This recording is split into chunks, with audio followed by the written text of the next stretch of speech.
Hi, I'm Casey with Webb Entertainment, and my purpose today is to talk about the top 3 lights that you should not bring to weddings. Every bride and groom has a different idea of how their day wants to look like. Most of the feedback that I've been getting is that they tell me that they don't want their wedding to look like a mobile nightclub. And this is just a blog to help them define what it is they're looking for and help young professionals who may be just starting off in the business not make simple mistakes that could be avoided altogether. Here's my top 3 list. This is solely based on opinion, but there's some facts in there as well based upon professionals talking to me about these things. So here it goes. Number 3 is probably going to be my most controversial one. For all the DJs out there, please leave your moving heads at home unless you know how to work them and DMX them. There's nothing special about moving heads in sound active mode. It just, they go crazy.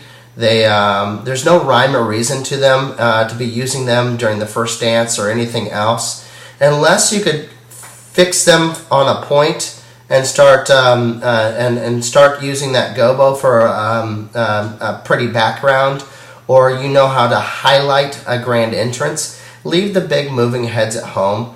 The whole industry is going small anyways, it seems like right now, with the American DJ Inno Pocket spots and everything moving to about 12 inches in height. And those are going to be better moving heads for you to bring to these weddings because they do have built-in programs that give the client a better show. You have to think about the showmanship of your presentation.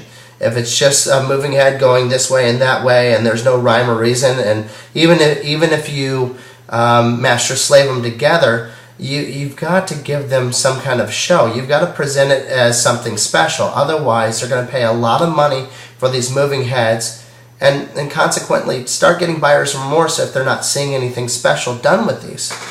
Number 2 is lasers. Aerial lasers, projection lasers. This is my American DJ Royal Sky. I love this light. I can't use it at weddings. They don't want the mobile nightclub.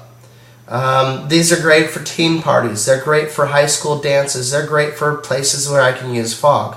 But let's face it, a lot of these venues nowadays have been burnt on the fog thing.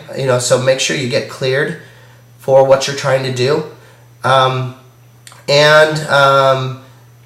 Get clearance for fog or haze that you're going to use, but most people use it the wrong way. They use aerial lasers and they shoot it downward.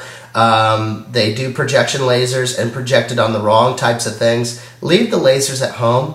Plus, every photographer, you'll start ruining your networkability with every photographer in the city if they have to edit out every little dot of that laser on a wedding dress. It's just better off, leave the lasers at home, bring out something that gives them a better wash on the dance floor. And now finally, my number 1 light not to bring out is strobe lights. For obvious reasons, they're strobe lights. They're great for effects, they're great for a punch now and then, but they really serve no purpose. Especially at a wedding, they don't do much to add to the event whatsoever.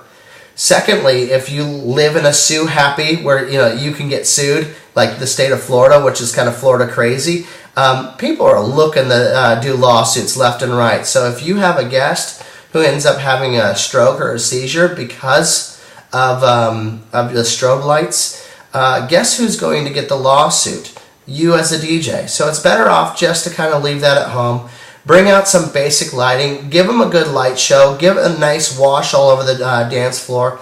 That can be sound active, or those new Cobbs, the American DJ Cobbs pars, or the Dots pars and the Dot T pars are great dance floor lights that could cover the entire dance floor, give you the pop that you need without being too overbearing. So that's what I've got for you. If you have any questions or if you want to comment, please comment below. This is Casey with Webb Entertainment, and these are my top 3 lights not to bring to a wedding. Thanks.